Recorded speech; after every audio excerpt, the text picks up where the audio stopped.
I'd say being a dreamer means having a vision that only you can see, and then just solely focusing and staying dedicated and determined to achieve whatever that dream is. Yeah.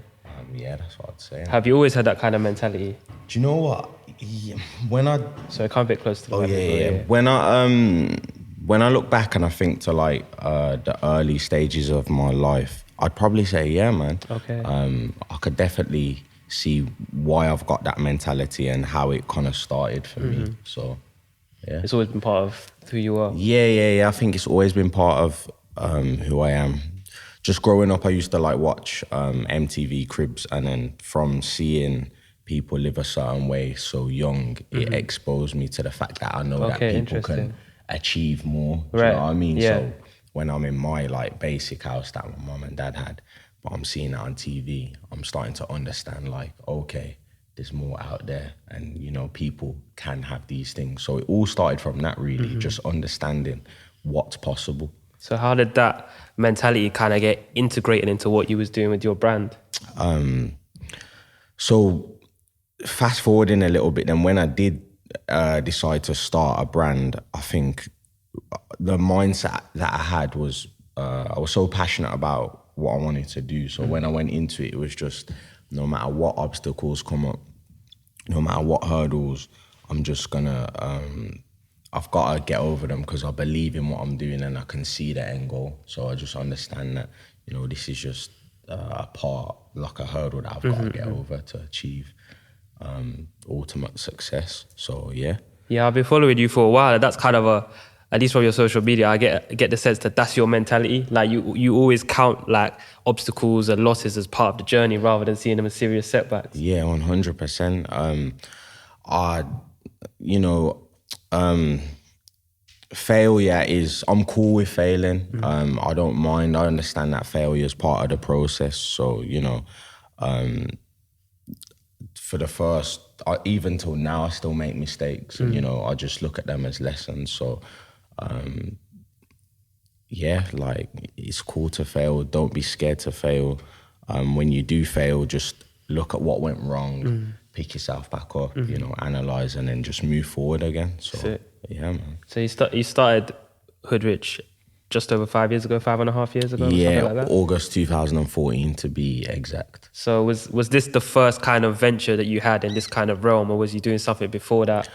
Yeah, to be honest, the only other thing that I've ever done in terms of like selling stuff is sweets in school. Okay. So yeah, I used to sell. A lot of us done that come up, you know what I'm saying? Yeah. So I used to sell sweets in school, and then after that, it was just college, working, and yeah, then at 20, making a decision to start a clothing brand. So what was that transition like going from? So it sounds like there was a little in between there between college and starting the brand. How did you transition? What was you doing before that? How did you transition to deciding this is what I really what I want to do? So I used to work in Iceland, the food shop, like on the tills, for 2.5 years. And then after that, I left to help my mum. She was setting up a business, which was like before and after school kids clubs. Oh, cool. So she needed help with that. So then I left Iceland. Actually, I was working at Iceland and I was working at an electronic cigarette company. So I was doing 9 to 5 at the electronic cigarette company, and then I kept my Iceland weekend job. So I was doing like 6 days a week at the time.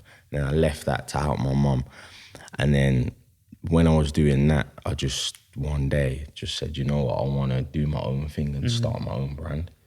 Was there anything that triggered that, or was it just? I've always been like into clothes from like a young age, like early teens.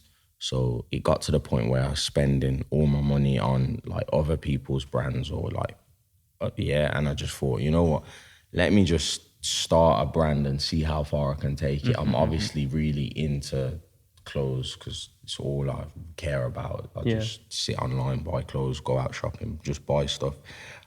spend all my money on that. So I might as well try and do Right. my own. That's good. It was always a passion of yours. It made Yeah, sense. yeah, yeah. If you're It gonna do made something like sense. that, it makes sense to go Yeah, in that yeah. direction. I was super passionate, man, Yeah. and still am super passionate about clothes. So I want to talk about the start of the brand in a sec. But the first thing you said something there was that your mum, she was setting up her own business. Yeah, So yeah, as yeah, as yeah. entrepreneurship kind of existed around you and in your family already. Yeah, well, when my mom set up that business, obviously seeing her start that from nothing and then building it up to something where, she's got staff and she's providing value because, people have got jobs. That was definitely something that, I took just from observation. And my mom and dad actually have got like a get up and go mentality, just like make it happen. So Yeah. I think I've taken a lot of things from them and applied it into what I do. Right. That's interesting. It's good because a lot of people don't necessarily have that influence around them. So Yeah, that's what I mean. I'm forever grateful Yeah.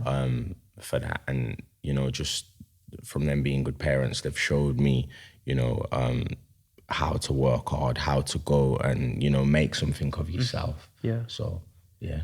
So with the brand, so what came first? Did the name come first and then you built around it, or was it kind of like you had a design approach and you come up with the name afterwards? I kind of just thought, you know what, I want to start a brand. Then I thought of the name, and basically the name Hoodrich is an American term. So I used to listen to a lot of Okay. US Yeah, yeah. rap. So What kind of artists? like Currency, Young Roddy. These are like underground. Yeah, I was gonna say they're not bait names, are they? Yeah. So I was listening to a lot of that. Wiz, a lot of people would know about Yeah. Wiz back then. So like I'd heard the term Hoodrich quite loosely, like on like mixtapes I was listening to.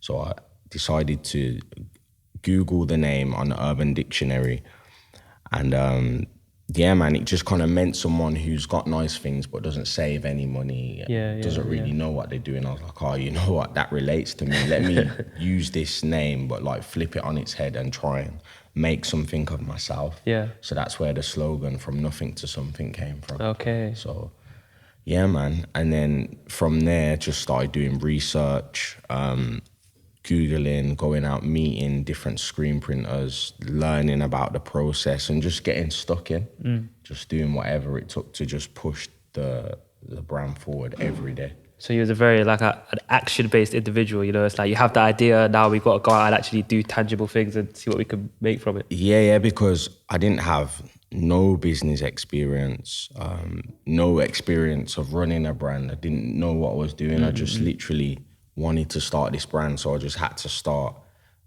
just had to figure it out, reading certain things, watching interviews on people who are already established and up and running, and just asking a lot of questions, and just not being afraid to, make mistakes and learn from them. So That's good. It's a very healthy approach to have to business, even admitting yourself that you don't know a lot, but still being willing to just go there and find out as you go. Still learning, still learning now, man, every day. That's good. That's something that I understood. It's a never-ending, process of learning, and you can never know too much. So yeah, that's just my approach to it. So then, how did you get your first set of clothes made? Your first set of prototypes? How did it go? So the first 30 t-shirts that I had were screen printed. So I'd done some research. I understood that screen printing was one of the cheapest ways to start, a brand. So just did some research, found a local screen printer, but before that I had to get my design set up, which took a little bit of a long time because I was going back and forward with a couple designers, ended up getting them. When I met the screen printer, he told me about, the procedure and how long it would take. Spent £200 on 30 t-shirts, 15 white, 15 black, and then just hit the road with them, man. Sold them to friends, and then close friends of my friends to start off with, just to get it out there and just to see how people would react. Like you need to test the market, see if your product will sell. It's true, because it's all good when it's in your head and it sounds sick and it sounds perfect, but then when you actually go out there, and I think it is a lot harder than people anticipate. Yeah, 100%. It's definitely not easy, man. And a few years after I started, probably even now, there's a bit of a phase, you know, people want to start a brand because it can be seen as a cool thing to do. But what people don't understand is there's a lot of actual hard work that goes into it. Yeah. Do you know what I mean? So, yeah.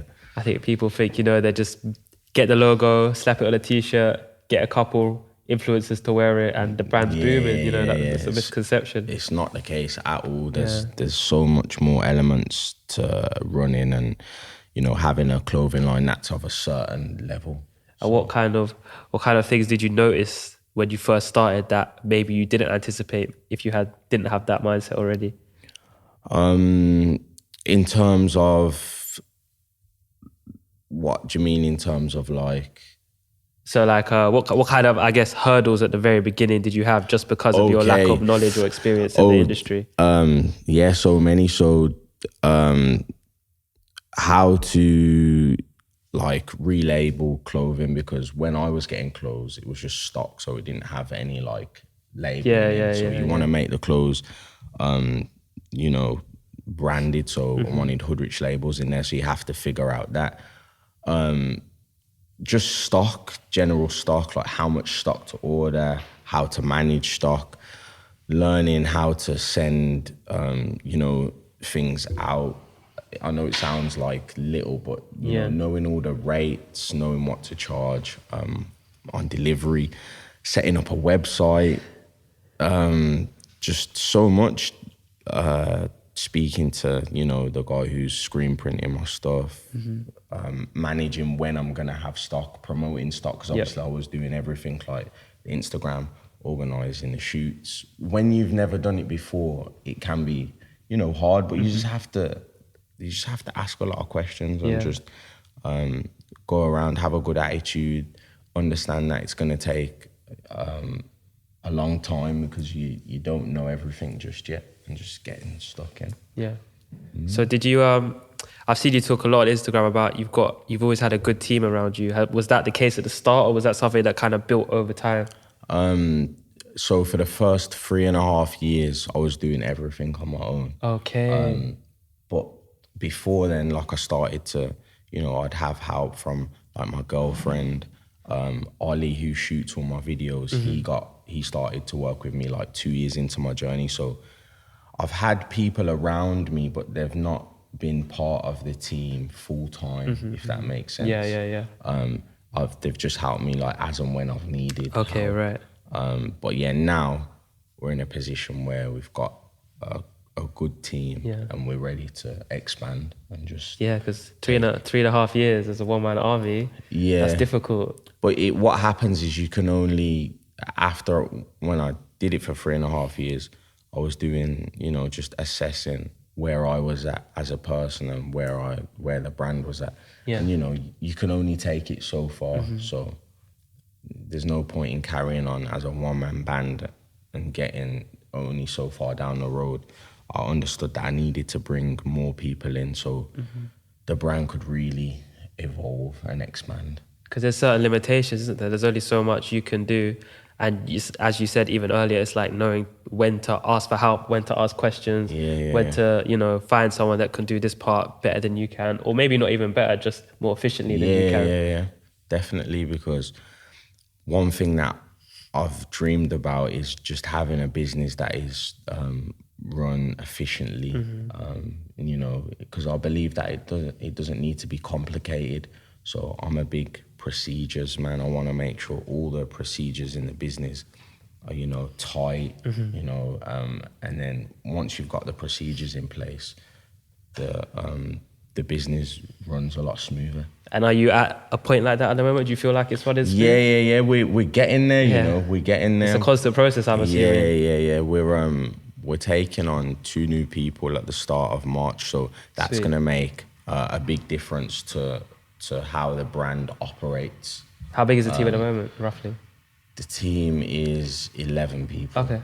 So yeah, we're a small team, tight team, but all just working together with one goal in mind, which is just to better the brand. Right.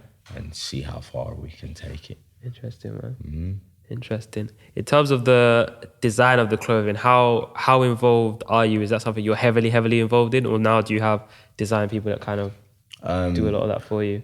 Yeah, I mean, I've got designers, definitely. I've got a team, small team, who work on all the designs. I am involved to a certain extent, so we'll discuss ideas together. We'll discuss like mood boards and see like how we'd like the collection to look. But yeah, ultimately, I don't do none of the like the illustrator The stuff. Photoshop and all that. I have a team who handle that side Okay. for the brand. So yeah. Yeah. So let's talk a little bit about the journey now. So you started off, you've done your first 30 t-shirts. How do we go from there to your first, am I correct, your first retail partnership was with Footasylum? Yeah. So how did it go from, how did you first grow the brand and then how did you kind of secure that deal? Okay, so from the 30 Ts, originally what I did was I just kept putting the money, back into getting more stock, and then obviously any money that I was earning from work, I was putting that back in. What I wanted to do was I wanted Hoodrich to not just be about clothes, so I wanted it to be more of like a lifestyle and movement. Okay, yeah. So very early on, I did like an event which was called the Hoodrich Takeover, and I just wanted people to come down so they can understand what it is I'm trying to do with this brand. That it's not just buy clothes, it's a lifestyle. There was food, there was like we had like live open mic session. Do you know what I mean? Just to create that the brand identity from early on. And then really it was just, there was no structure to what I was doing. It was just You're just doing it as you... it was just a case of, right, I need to get some more hoodies now. I need to get some more tees. I'm going to try long sleeves. I'm going to do a design for these. I'm going to print them up. And then when like tracksuits started to become more popular with, like in the market, that's when I'd tap into tracksuits. But for the first 3.5 years, it was just me just doing whatever I could just to keep pushing it forward. But there wasn't any structure. Like it was just kind of like whatever. How sustainable did you find that? Because I wasn't doing crazy amount of pieces for each item, and I didn't have massive overhead to start with because I was just doing it out of my mom's house. It was okay, but then it got to a stage where I had a certain amount of stock. I didn't sit in there. I didn't know necessarily what my next move was, and then that's when Footasylum actually sent me a DM, to be honest. Okay, right. So it's perfect timing, really. Yeah. It was perfect timing. And then basically they just sent me a DM saying that they like what I was doing. Is there any chance we can set up a meeting, have a look at the collection, and see if we can get it in any stores? So from then, I just made sure that we had samples and went down, and then that's how the whole Footasylum thing came about. At that point then, how big was the brand just before you come to Footasylum? I'd say that we was known in Birmingham. People might have heard of us, in like London, but we wasn't nowhere near as big as what we are now. I think we had, I can't remember, between 15 and 18,000 followers. Okay, I think. So that's like a third of what you have now, really, isn't it? Yeah. It might have been a little bit less, but around that. So yeah, I suppose that's how big the brand was then. But it's definitely helped with like exposure and getting the brand name out there. Obviously, a lot more people see it now. It's in stores, and a lot more people are wearing it. So it's just we've got a lot of people that are walking billboards, which helps. Yeah, it seems very ubiquitous now. Like it's hard to look if you see a group of friends of a certain age group, one of them is probably in Hoodrich. Okay. That's how I feel. It used to be like that. I think maybe over the last year it's kind of really taken flight. Okay. Because I remember first seeing it here and there, and then it just very, very quickly seemed to be everywhere.